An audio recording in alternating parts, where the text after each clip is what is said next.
All right, this is problem 16.27, and it is on page 1143. The 10-inch radius drum is attached to a larger flywheel that is not shown.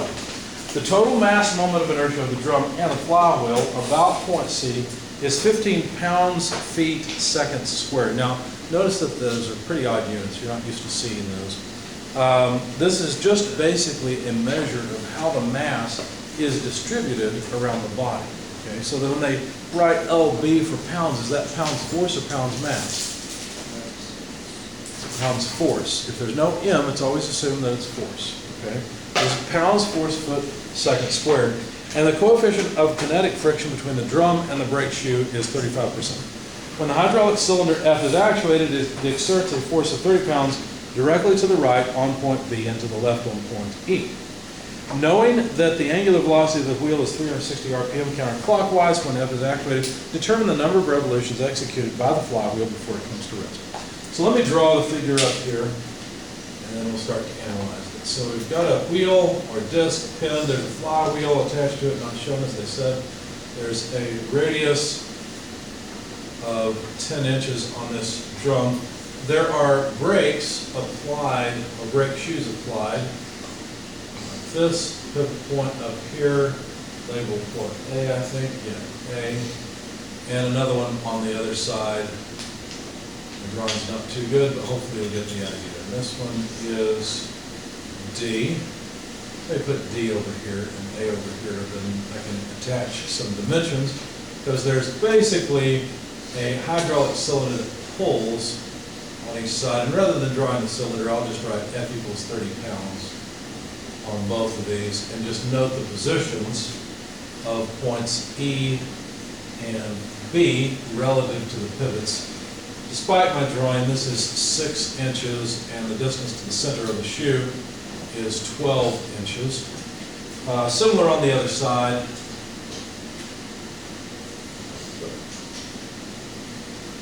Six inches and 12 inches. And then there's an offset distance between the contact point and a vertical line from A of 6 inches here, and on the other side also 6 inches. Okay? I think that's all of our points, A, B, C, D, and E. And the other thing we were given, a couple of things we were given, the friction coefficient on, I suppose, either side is 35%. The mass moment of inertia of the wheel, you know what, let's put that with the radius because it's a property of the body. So the mass moment of inertia of this, well, the flywheel and this drum is 15 pounds force. They used, well, I prefer to put seconds first and then feet. They used feet seconds squared, it doesn't matter, they're all just multiplied by one another, and an initial speed, omega naught, of 360 revolutions per minute. I prefer to work in radians per second, so I converted that. That's about 37.699 radians per second. So that's our initial speed. All right, if I knew how much torque these two shoes applied to the drum, then I could calculate how long it would take for it to slow down. Because I could get the acceleration. Think about it. If I have some moment about the center of gravity, which would be point C on the wheel, well, there's going to be a frictional force. Now, they told us that this is, I didn't write it down, but the wheel is rotating counterclockwise. So the wheel is rotating, let's see, like this. So counterclockwise like that. If I could calculate the way that friction behaves, in fact, let's just look at a free body diagram of the drum. Well, if the body is rotating this way, then friction is acting on the drum that way on that side, and on the drum this way on this side. Does that make sense? I'm going to call this one F2 and this one F1. And I'll get them from free body diagrams of the two arms, but we'll get to that in just a second. Basically, yeah, there's a normal force here, but it passes through the center. There are forces acting at C that pass through the center. The only thing that's going to cause a moment about point C are those two friction forces. So we set up a regular coordinate system, X, Y, and of course, positive direction for z counterclockwise, then notice that F1 and F2 both cause negative moments. So we can take negative F1R minus F2R because that's the moment of each of F1 and F2, isn't it? Okay? And that will equal IG alpha. Well, I guess I don't really need a vector because this will all be in the positive z direction. That will be the mass moment of inertia of the drum plus the flywheel, which is not shown, times the angular acceleration. So if I could just get the two friction forces, then getting the angular acceleration wouldn't be too bad because I would just take negative F1 plus F2 times R divided by IG. Make sense? Any questions so far? So getting at the friction forces is really the heart of this problem.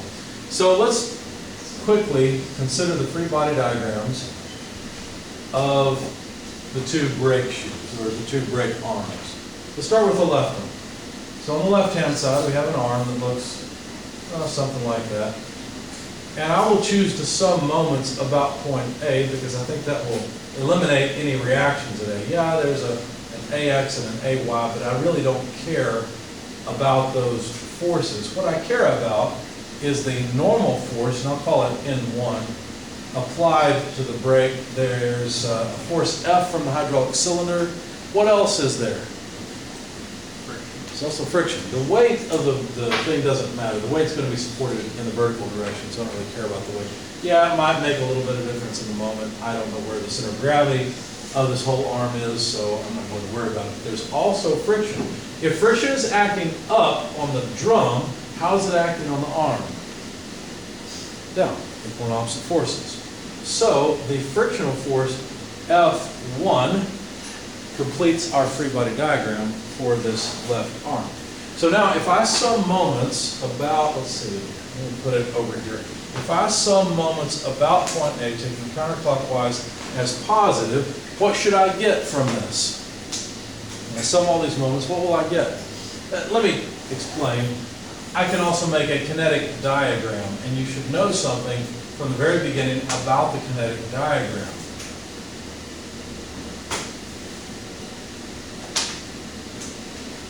What do you know about the kinetic diagram? First of all, that alpha and that alpha are two different things, right? This is the angular acceleration of this body. That's the angular acceleration of the drum. What do you know about the angular acceleration of this arm? Zero. We're back in statics, right? This is just a statics problem. As a matter of fact, all of this is zero. The body does not accelerate angularly or linearly or anything. If it does, we don't have a brake anymore, right? It flew apart, okay? So this is just a statics problem. We don't really need a kinetic diagram for a statics problem because all of those things are just zero. So if we sum moments about point A, we better get zero from the sum of all the moments. So let's see. The moment of the force F would be F multiplied by its moment arm of 6 inches, right? For the normal force, we'd have minus the normal force because it causes a negative moment times its moment arm, but that's 6 inches plus 12 inches equals 18 inches. So don't forget that's normal force 1. And the friction force causes a negative moment arm or negative moment, or in other words, a clockwise moment as well. So plus F1 multiplied by its moment arm, which is 6 inches. Okay? Now, one thing we know about the relationship between the friction force and normal force is that we just take the normal force multiplied by the friction coefficient. That will give us the friction force. So this is nothing more than mu n, where it's N1 because that's the normal force that goes with the friction force. Okay? And of course, this is a kinetic friction coefficient, but that's assumed because the brake is slipping. So let's see. If we want to calculate the normal force N1, we'll just rearrange this. Let's see. So we'd have what? Well, this is just 30 pounds. So taking these terms to the other side, we'd be left with 30 pounds. Well, don't want to make a mistake with the board. 6 inches. And then we need to divide by all the multipliers. Of course, we've taken this to the other side. So let me just do it this way. Sum of moments implies Well, if we take this to the other side, it would be positive, that would be negative, so there. Now we've done it, okay? So if we factor out N1, the multipliers would just be 18 inches minus mu times 6 inches, where mu is, of course, 35%. So notice that all of the inches go away, and we'll get pounds of force for our normal force. When I plug this into my calculator, you can verify and see if this works. When I plugged it in, I got 8.955 pounds. Anybody verify that? Follow along?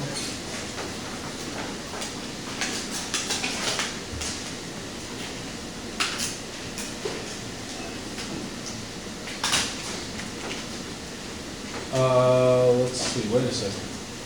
I may have messed up. Yeah, I messed up because notice that the normal force causes a negative moment, so does the friction force. I don't know how I managed to change my signs where they're different. We had this equals 0, this was minus, and somehow that was plus. I made a mistake. I should have plus on both of these now. So that would actually be plus. Try that. Because the moment of the normal and the friction force is in the same sense. Okay? All right, so there's our normal force, but what we really want is the friction force F1. So all we got to do is take 35% of this. That's easy enough.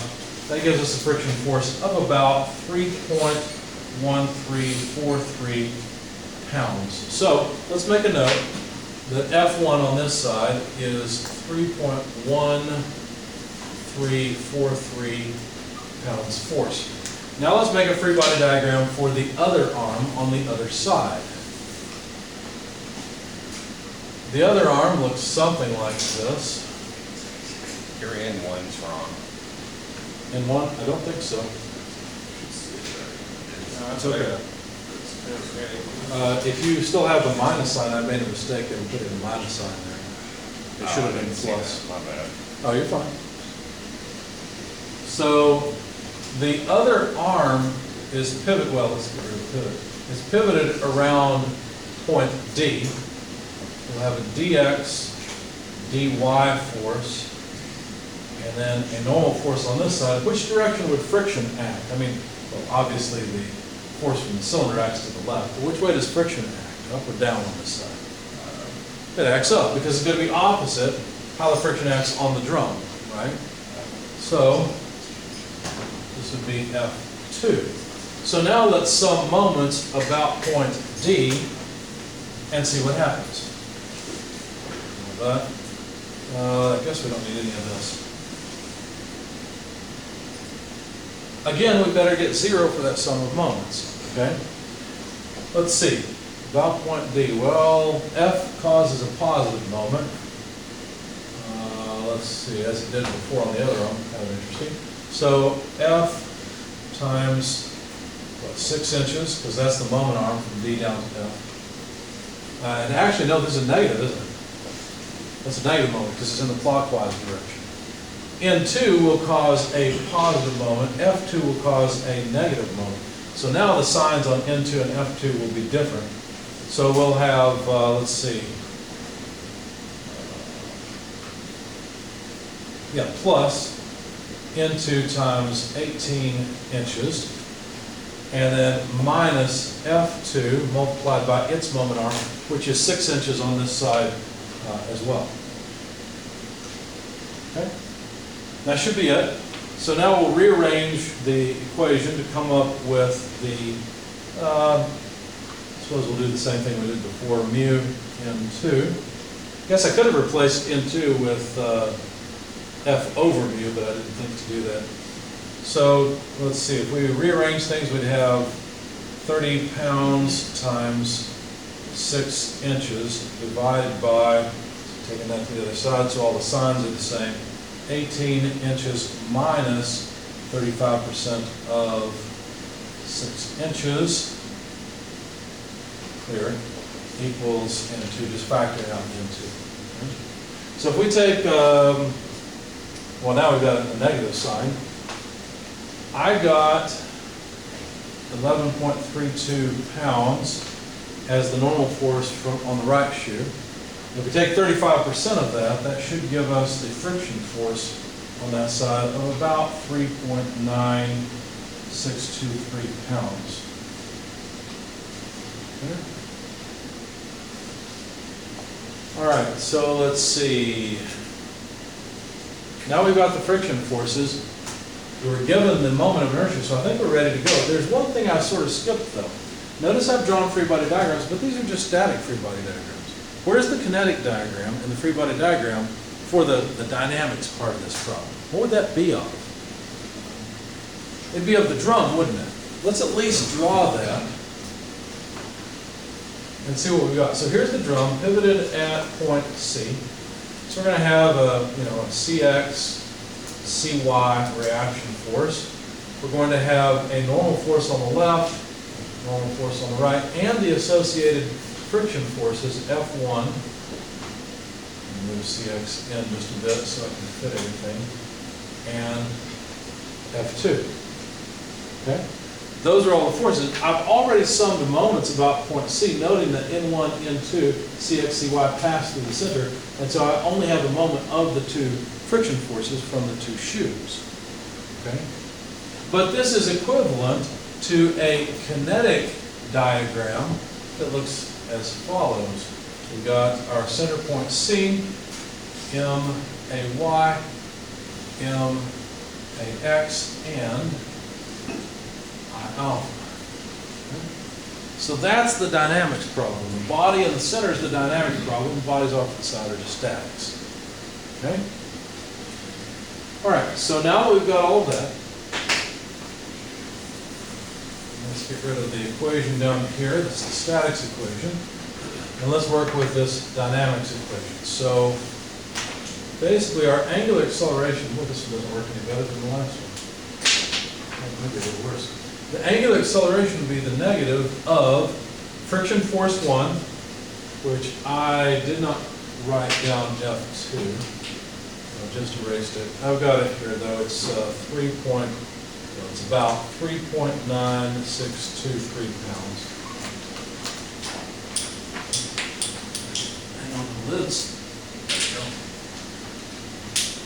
So F1 was 3.1343 pounds plus F2, 3.9623 pounds. We need to multiply that by the radius of the drum, which is 10 inches, and divide by the moment of inertia they gave. And the moment of inertia was 15 pounds force, second squared, foot. Now we've got a foot inches problem, but that's easy to solve.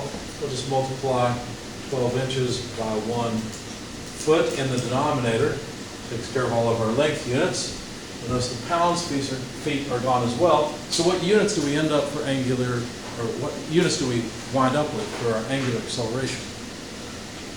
The resulting units. It's radians per second squared, because we can, radians come along for free, right? So if you plug this into your calculator, you'll find that it is negative 0.3943 radians per second squared. So now what? Well, now we're back to kinematics, right? Because we know the angular acceleration of the body that happens for the whole time that the brakes are applied until the body comes to rest. So we can use an equation. Well, which one should we use? The question is, how many rotations? What's a rotation? It's an angular change of position. So really it's a question about speed, acceleration, and position. What equation do you know of that relates speed, position, and acceleration when the acceleration is constant? Well, let's go back to linear world because you're probably most familiar with that. You might try to write down, well, x equals x naught. We use an analogy to get to angular, but just for now, let's say v naught t plus 1/2 at squared. Something like that would involve time. That's not useful. We don't want that. How about this? Velocity equals initial velocity plus acceleration times time also involves time. What's the other equation that we have for constant acceleration? Velocity squared. Velocity squared equals Velocity initial speed. good plus what? 2a change in position.